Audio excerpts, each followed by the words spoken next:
অনেক দিন আগের কথা। একদিন আমি আমার নানুর বাসায় গিয়েছিলাম। সেখানে একটা বড় পুকুর আছে। পুকুরের পাশে বসে আমি খেলছিলাম। খেলতে খেলতে সন্ধ্যা পার হয়ে গিয়েছে, ওটা আমার মাথায় ছিল না। তখন আমার বোনেরা আমাকে বলল, চল চল বাসায় চলে যাই, নয়তো নানু বকা দিবে। আমি তো ঢাকায় থাকি, গ্রাম অনেক বেশি ভালো লাগে।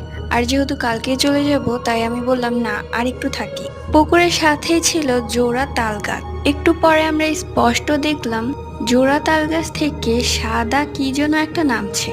কয়েক সেকেন্ডের মধ্যে তালগাছ থেকে নেমে আবার তালগাছে উঠলো। আমরা যেন চোখের পলকই ফেলতে পারছি না।